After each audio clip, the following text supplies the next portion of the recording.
Hello everyone, मैं Anita and Gita classes में आपका स्वागत करती हूँ। सबसे पहले मैं आपको पढ़ाने वाली हूँ कक्षा 8 का फर्स्ट जो चैप्टर है फसल उत्पादन एवं प्रबंधन। तो आज हम चर्चा करने वाले हैं कि फसल उत्पादन क्या होते हैं और इसका प्रबंध किस तरीके से किया जाता है, इसकी पद्धतियाँ कौन कौन सी होती है एंड इसके अंदर जो कृषि के अंदर कौन कौन से खाद और उर्वरक उनका यूज़ किया जाता है। इसके अलावा रबी की फसल, खरीफ की फसल कौन सी होती है उसके बारे में भी हम यहाँ पर चर्चा करने वाले हैं। तो आप एंड तक बने रहिए। कृषि जो चैप्टर है उसको आज हम यहाँ पर कंप्लीट करने वाले हैं।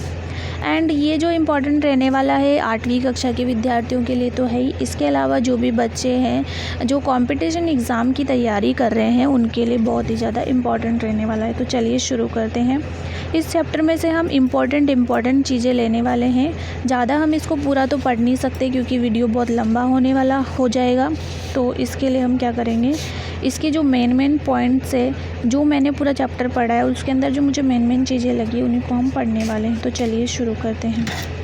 सबसे पहला दे रखा है कृषि पद्धतियाँ क्या होती हैं। तो लगभग 10,000 ईसा पूर्व तक मनुष्य घुमंतु थे, मतलब वो घूमते रहते थे। घर नहीं होता था उनका कि एक जगह जैसे अभी हम लोग रहते हैं एक जगह घर बना के, वैसे नहीं रहते थे। वो घुमंतु थे।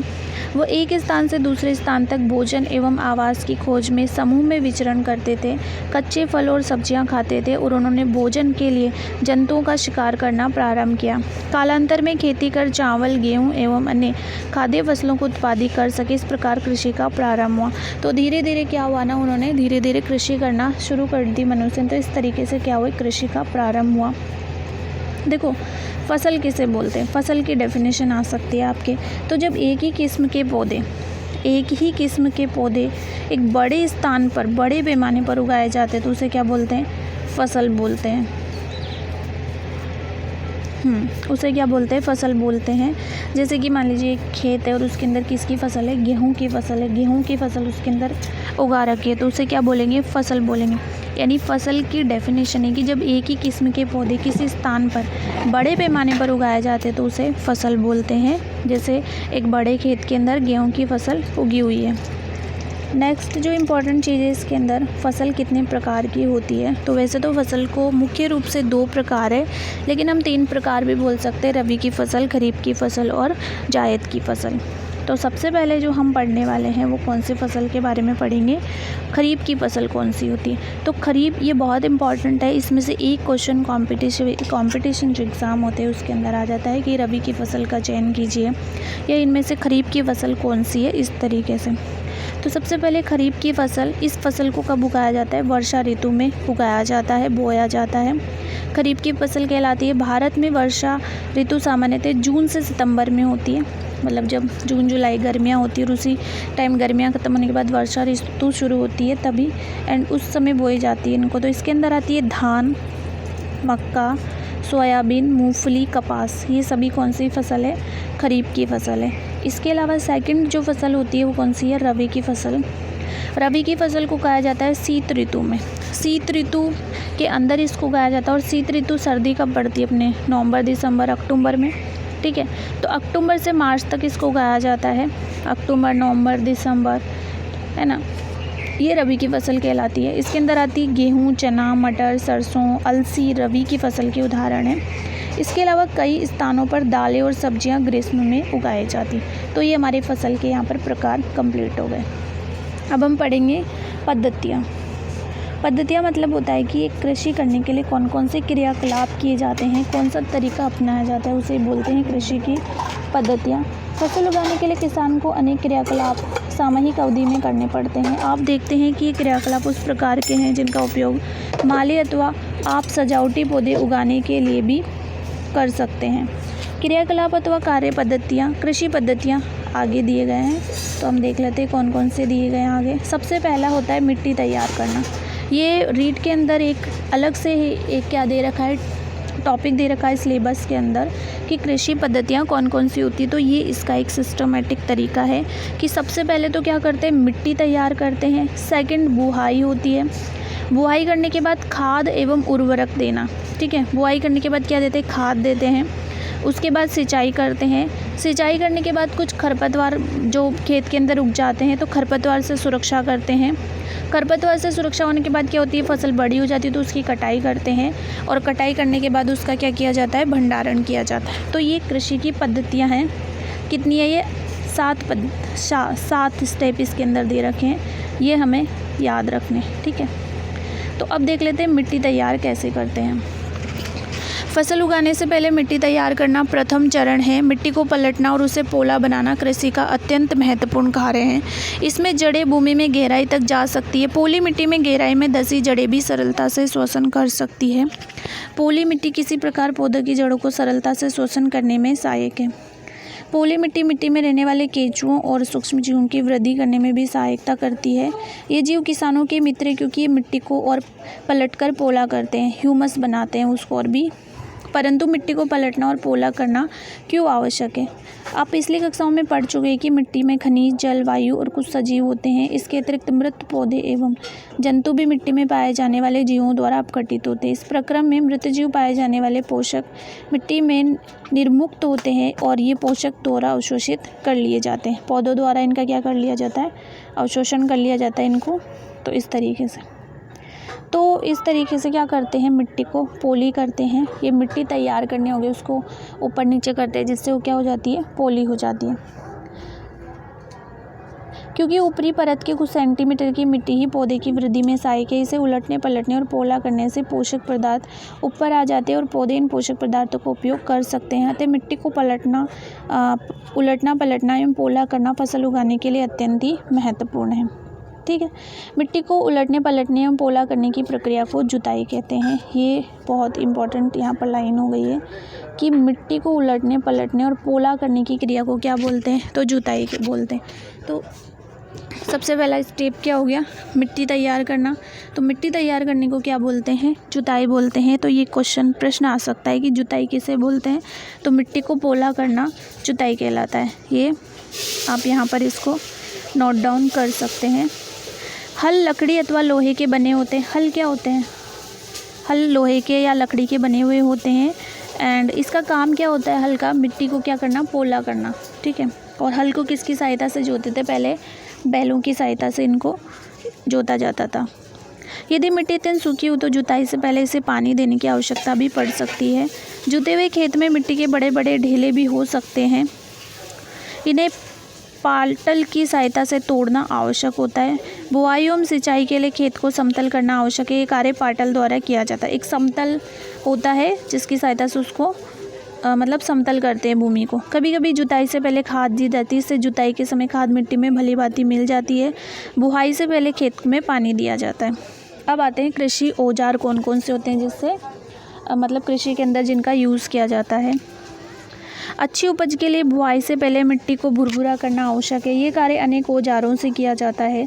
हल, कुदाली एवं कल्टीवेटर इस कार्य में उपयोग किए जाने वाले प्रमुख औजार हैं। सबसे पहले हल की बात कर लेते हैं। हल क्या होता है, हल अभी यूज़ नहीं होता है कृषि के अंदर।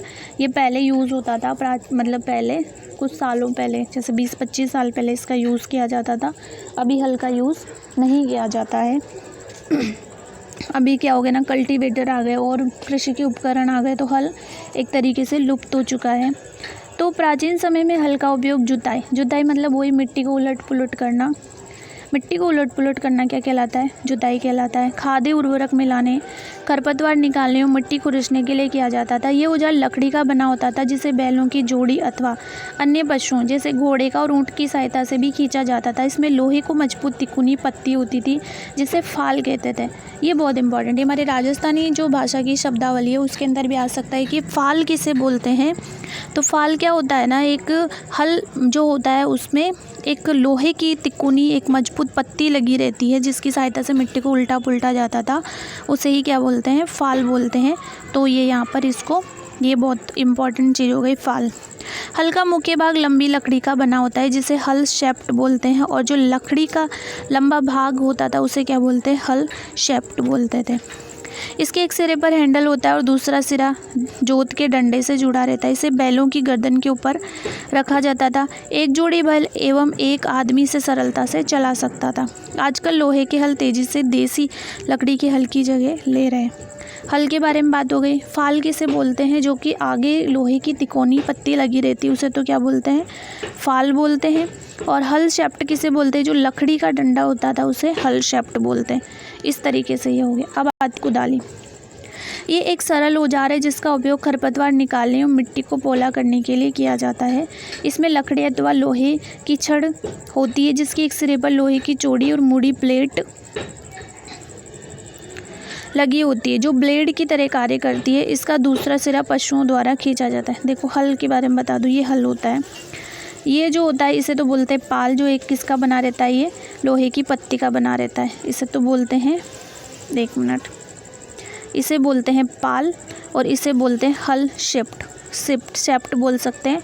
और इसका यूज़ मनुष्य भी कर सकता है, मतलब हाथ से मनुष्य कर सकता है, या फिर दो बैल, एक बैल का जोड़ी, मतलब ये जो सिर होता है इसका आगे वाला यहाँ पर, ये तो यहाँ लगा देते हैं और ये पीछे जो पत्ती वाला भाग है वो यहाँ पर लगा देते हैं। और इसे जो बैल को जहाँ पर, मतलब जहाँ पर से इसको बांधते थे, इसे बोलते थे जोत। तो ये चीज़ समझ में आ गई। इसके बाद में कुदाली, सिंपल सी बात है, ये कुदाली होती है, ये पकड़ होती है इसकी, ये छड़ होती है और ये जोत। अब आता है कल्टीवेटर। कल्टीवेटर का यूज़ आजकल किया जाता है, वर्तमान समय में कल्टीवेटर का ही यूज़ किया जाता है। आजकल जुताई ट्रैक्टर द्वारा संचालित कल्टीवेटर से की जाती है। ठीक है, ये कल्टीवेटर लगा रहता है, मतलब ट्रैक्टर के पीछे लगा देते हैं, जो मिट्टी को क्या करता है, पोला करने का कार्य करता है। तो कल्टीवेटर अगर आ जाए कि कल्टीवेटर क्या होता है, तो इसका यूज़ आजकल किया जाता है और ये मिट्टी को वही जुताई करने का कार्य इसका किया जाता है। और कल्टीवेटर के उपयोग से श्रम एवं समय दोनों की बचत होती है, क्योंकि हल जोतने के लिए तो बहुत समय चाहिए होता है, परिश्रम करना पड़ता था, लेकिन कल्टीवेटर आराम से ट्रैक्टर के अंदर जो भी है भरा हमने पेट्रोल डीजल और इसका यूज़ कर लेते थे। चलिए अब आती है बुआई। जुताई हो गई, जुताई के बाद आता है बुआई। बुआई फसल उत्पादन का सबसे महत्वपूर्ण चरण है। बोने से पहले अच्छी गुणवत्ता वाले साफ एवं स्वस्थ बीजों का चयन किया जाता है। किसान अधिक उपज देने वाले बीजों को प्राथमिकता देते हैं। तो ये देखो, ये ठीक है। अब आते हैं परंपरागत औजार कौन से होते हैं बुआई में। परंपरागत रूप से बीजों की बुआई में इस्तेमाल किए जाने वाला औजार कीप के आकार का होता है। कीप, बीजों को कीप के अंदर डालने पर ये 2 या 3 नुकीले सिरे वाले पाइपों से गुजरते हैं। ये सिरे मिट्टी को भेदकर बीज को स्थापित कर देते थे। ये परंपरागत औजार कीप की तरह के होते थे। इस तरीके से इसके अंदर से डालते थे तो ये नीचे बीज को बो देते थे। ये पारंपरिक तरीका हो गए। अब आजकल जो होता है वो कौन सा होता है, सीड ड्रिल का यूज़ किया जाता है। किसका, ये सीड ड्रिल है, मतलब बीजों को बोने का कार्य करता है ये। आजकल बुआई के लिए ट्रैक्टर द्वारा संचालित सीड ड्रिल का उपयोग होता है। इसके द्वारा बीजों में समान दूरी एवं गहराई बनी रहती है, मतलब एक क्या होता है ना, मतलब समान डिस्टेंस के अंदर रहते हैं। ये देखो, इसका समान, इसका इसका इसका इस तरीके से एक डिस्टेंस होता है समान। ये सुनिश्चित करता है कि बुआई के बाद बीज मिट्टी द्वारा ढक दिए जाए। इसे बीजों को पक्षियों द्वारा खाए जाने से रोका जा सकता है। सीड ड्रिल द्वारा बुआई करने से समय एवं श्रम दोनों की बचत होती है। वही ये इसके अंदर हो गया। ठीक है, अब थर्ड जो हमारा होता है पार्ट कृषि करने का होता है खाद एवं उर्वरक मिलाना। तो वह पदार्थ जिन्हें मिट्टी में पोषक स्तर बनाए रखने के लिए मिलाया जाता है उन्हें खाद एवं उर्वरक कहते हैं। तो हम खाद एवं उर्वरक के बारे में भी डिटेल से जानकारी प्राप्त करेंगे कि खाद एवं उर्वरक के अंदर डिफरेंस क्या होते हैं, कि क्या ये एक ही होते हैं या अलग अलग होते हैं। तो चलिए,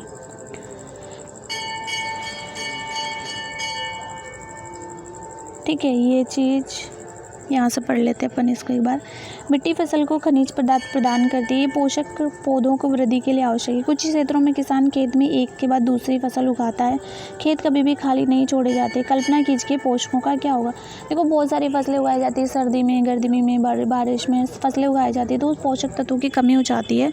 तो उस कमी को पूरा करने के लिए ही मिट्टी के अंदर क्या डाले जाते हैं, खाद एवं उर्वरक डाले जाते हैं। खाद एक कार्बनिक है। खाद क्या होते हैं, कार्बनिक होते हैं, जैविक होते हैं, प्राकृतिक होते हैं, जो कि पौधों या जंतु अपशिष्ट से प्राप्त होते हैं। किससे होते हैं, पौधों से और जंतुओं के अपशिष्ट से। किसान पादप एवं जंतु अपशिष्टों का एक गड्ढे में डालते जाते हैं तथा इसका अपघटन होने के लिए खुले में छोड़ देते हैं। अपघटन कुछ सूक्ष्म जीवों द्वारा होता है। अपघटित पदार्थ खाद के रूप में उपयोग किया जाता है। अब कक्षा 6 में वर्मी कंपोस्ट के बारे में, जो कि केंचुए द्वारा खाद तैयार की जाती है, उसे कौन सी खाद बोलते हैं? Vermi compost. चलिए, ये एक प्रयोग है, ये आप देख लेना। इसके अंदर ये देख लेते हैं अपन। खाद समझ में आ गई। खाद प्राकृतिक होती है, जैविक होती है और पेड़ पौधों द्वारा और जंतुओं के द्वारा बनाई जाती है। अब आती है उर्वरक क्या होती है। देखो, उर्वरक रासायनिक पदार्थ है जो विशेष पोषकों से समृद्ध होते हैं। ये खाद से कैसे भिन्न है? उर्वरक का उत्पादन फैक्ट्रियों में किया जाता है। उर्वरक के कुछ उदाहरण जैसे यूरिया, ये इंपॉर्टेंट है, ये उर्वरक के उदाहरण आ सकते हैं। और 3 इसमें से दे दी और एक अलग दे दिया इस तरीके से। तो यूरिया हो गया, ammonia sulphate, ammonium sulphate, super phosphate, potash, NPK, nitrogen phosphorus और पोटेशियम। नाइट्रोजन फास्फोरस और पोटेशियम को वृद्ध मात्रिक पोषक तत्व भी बोलते हैं। इनके बिना फसल होना पॉसिबल ही नहीं है। इनके उपयोग किसानों को गेहूँ, धान एवं मक्का जैसी फसलों की ऐसी उपज प्राप्त में सहायता मिलती है। ठीक है, ये हो गया। अब उर्वरक एवं खाद में अंतर। उर्वरक मानव निर्मित लवण है। खाद एक प्राकृतिक पदार्थ है जो गोबर एवं पौधों के अवशेष के विघटन से प्राप्त होता है। उर्वरक का उत्पादन फैक्ट्रियों में होता है। खाद खेतों में बनाई जा सकती है। उर्वरक से मिट्टी में ह्यूमस प्राप्त होती है। ठीक है, क्या मिलती है? ह्यूमस, यानी पोषक तत्व प्राप्त। उर्वरक से पोषक तत्व प्राप्त नहीं होते, लेकिन इससे पर्याप्त मात्रा में क्या हो जाती है? ह्यूमस पर्याप्त मात्रा में, प्रचुर मात्रा में प्राप्त होती है। उर्वरक में पादप पोषक जैसे कि नाइट्रोजन, फास्फोरस तथा पोटेशियम प्रचुरता में होते हैं, क्योंकि ये फैक्ट्रियों में बनाए जाते हैं तो अपने हिसाब से जितने की ज़रूरत होती है वो मिला लेते हैं। खाद में पादप पोषक तुलनात्मक रूप से कम होते हैं। ये हो गए। अब ये आप पढ़ लेना, खाद के लाभ क्या होते हैं। सिंचाई। अब जो 4th स्टेज होता है वो कौन सा होता है? सिंचाई। सिंचाई कैसे की जाती है? तो सिंचाई के स्रोत कौन कौन से? देखो, कुएँ, नलकूप, तालाब, झील, नदियाँ, बांध एवं नहर इत्यादि जल के स्रोत है। अब सिंचाई के पारंपरिक और गैर परंपरागत स्रोत, ये बहुत इंपॉर्टेंट है, इसको थोड़ा ध्यान से हम पढ़ते हैं कि ये इसके अंदर से क्वेश्चन आता है कि इसमें से कौन सा पारंपरिक जल स्रोत है या कौन सा गैर पारंपरिक है। तो देखो, कुओं, झीलों एवं नहरों में उपलब्ध जल को निकालकर खेतों तक पहुंचाने के तरीके भिन्न क्षेत्रों में अलग अलग होते हैं। मवेशी तथा मजदूर इन विधियों में इस्तेमाल किए जाते थे। ये सस्ते हैं परंतु ये कम दक्ष है। विभिन्न पारंपरिक तरीके निम्न हैं। देखो, मोट यानी कि घिरनी। ठीक है, मोट यानी कि घिरनी, ये क्या है? पारंपरिक है। चेन पंप एक होता था, डेकली, रहट, इस तरीके से। तो ये मोट होता था, इस तरीके से इसका होता था। यहाँ पर एक घिरनी लगी रहती थी, इससे कोई भी एक बांध देते थे और इधर खींचने के लिए मवेशी या फिर कोई भी इंसान भी हो सकता था, उसको यहाँ पर लगा देते थे। तो इसमें पानी वो इधर आता था, इसमें से पानी भर के ऊपर आता था और यहाँ से ये मोट हो गया। सेकंड होता था चेन पंप। ये चेन लगी रहती थी एक तरीके से, यहाँ पे ये चेन, इसलिए इसको चेन पंप बोलते थे और पानी घूमता रहता था ऐसे, इस तरीके से ये। और ये हो गया डेकली। डेकली में एक पत्थर लगाया जाता था, क्योंकि पानी पहले के टाइम में पानी बहुत ज़्यादा होता था तो कुएं के ऊपर ही होता था। तो इतनी मस्त जैसे इतना सा इसके अंदर ये लेवल कम है इसका। ठीक है, तो इस तरीके से ये डेकली होता था। और ये होता है रहट। ठीक है, ये रहट हो गई। ये कौन से हो गए? पारंपरिक जल स्रोत। अब पढ़ेंगे सिंचाई की आधुनिक विधियाँ। सिंचाई की आधुनिक विधियों के अंदर छिड़काव तंत्र सबसे पहले पढ़ लेते हैं। ये होता क्या है? देखो, छिड़काव तंत्र, इस विधि का उपयोग असमतल भूमि के लिए किया जाता है। किसके लिए किया जाता है? ये क्वेश्चन आ सकता है। तो असमतल भूमि मतलब एक जैसी भूमि नहीं होती ना, वहाँ पर छिड़काव तंत्र का यूज़ किया जाता है। मतलब अभी जहाँ पर जल कम मात्रा में उपलब्ध है। ऊर्ध्व पाइपों, नलों के ऊपरी सिरों पर घूमने वाले नोजल लगे रहते थे। देखो, एक पाइप, देखो ये पाइप दिख रहा है आपको यहाँ पर, और ये यहाँ पर क्या लगते हैं? ऊपर, मतलब ऐसे पाइप होता है और यहाँ पर एक घूमने वाला क्या लगा देते हैं? नोजल, ताकि वो चारों तरफ क्या कर सकता है? पानी का छिड़काव कर दे। तो ये छिड़काव तंत्र हो गया। ये पाइप निश्चित दूरी पर मुख्य पाइप से जुड़े होते हैं। जब पंप की सहायता से जल मुख्य पाइप में भेजा जाता है तो ये घूमते हुए नोजल से बाहर निकलता है। इसका छिड़काव पौधों पर इस प्रकार होता है कि जैसे वर्षा हो रही है। छिड़काव लॉन, कॉफ़ी की खेती और अन्य फसलों के लिए अत्यंत उपयोगी। अब ड्रिप तंत्र क्या होता है? ड्रिप सिस्टम, ये बहुत इंपॉर्टेंट है। ड्रिप सिस्टम को समझते हैं। इस विधि में जल बूंद बूंद करके सीधे पौधों की जड़ों में गिरता है। देखो, छिड़काव तंत्र और ड्रिप सिस्टम में अंतर होता है, ये क्वेश्चन आ सकता है, तो इसको थोड़ा ध्यान से पढ़ना है।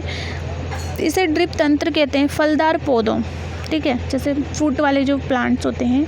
बगीचों एवं वृक्षों में पानी देने का ये सर्वोत्तम तरीका है। इसमें पौधों को बूंद बूंद करके जल प्राप्त होता है। इस विधि में जल बिल्कुल व्यर्थ नहीं होता है, तो ये जल कमी वाले क्षेत्रों में भी उपयोगी है। इस तरीके से मतलब पौधों की जो जड़ें हैं ना, वहीं पे यहाँ पर बूंद बूंद करके। अब जो आता है नेक्स्ट स्टेप आता है खरपतवार से सुरक्षा कैसे कर सकते हैं।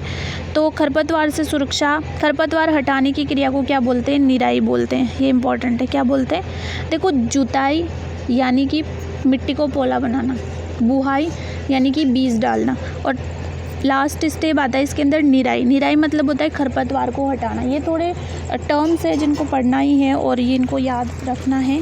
समझ के अगर याद रखेंगे तो आराम से याद रह जाएंगे। तो खरपतवार हटाने को निराई कहते हैं। निराई आवश्यक है क्योंकि खरपतवार जल, पोषक, जगह और प्रकाश की स्पर्धा कर फसल की वृद्धि पर प्रभाव डालते हैं। कुछ खरपतवार कटाई में बाधा डालते हैं तथा मनुष्यों एवं पशुओं के लिए विषैले हो सकते हैं। विषैले हो सकते हैं बहुत सारे, जैसे कांग्रेस घास होती है तो वो क्या करती है, खुजली उत्पन्न करती है। तो इस तरीके से खरपतवारें बहुत सारी होती है और ये खतरनाक भी होती है, तो इसको हटाया जाता है। रासायनों के उपयोग में खरपतवार नियंत्रण किया जाता है, जिन्हें खरपतवार नाशी बोलते हैं। जिन मतलब पेस्टिसाइड्स का यूज़ किया जाता है उनको क्या बोलते हैं, खरपतवार नाशी। जैसे कि 2,4-D, ये इंपॉर्टेंट है। ये क्या है, एक खरपतवार है। इसको आप लिख सकते हैं कि 2,4-D क्या है, तो एक खरपतवार नाशी है। इसके अलावा स्प्रे की सहायता से कर सकते हैं या डायरेक्ट। अब लास्ट इससे बात है कटाई। कटाई किस तरीके से कर सकते हैं। फसल की कटाई एक महत्वपूर्ण कार्य है। फसल पक जाने के बाद उसे काटना कटाई कहलाता है। ऑब्वियसली कटाई, फसल पक जाएगी उसके बाद उसे काटेंगे। हमारे देश में दराती की सहायता से हाथ द्वारा कटाई की जाती है। दांतली बोलते थे हमारी लैंग्वेज में तो इसको, ठीक है। तो दांतली की सहायता से पहले क्या करते थे, काटते थे। और अनाज फसल को पकने में लगभग 3 से 4 महीने का समय लगता है। हमारे देश में दराती की सहायता से किया जाता है, अथवा एक मशीन का उपयोग किया जाता है जिसे हार्वेस्टर बोलते हैं। क्या बोलते हैं, हार्वेस्टर। इसकी सहायता से इसको काटा जाता है। काटी गई फसल से बीज दानों को भूसे से अलग करने की क्रिया को थ्रेसिंग कहते हैं। थ्रेसिंग मशीन आती है, ये कार्य में कंबाइन मशीन भी जिसे बोलते हैं वो। तो काटने का कार्य तो हार्वेस्टर मशीन से किया जाता है, और जो भूसे को अलग करते हैं वो थ्रेसिंग है, कंबाइन मशीन से अलग किया जाता है। देखो ये कंबाइन मशीन है, इस तरीके से होती है कंबाइन मशीन।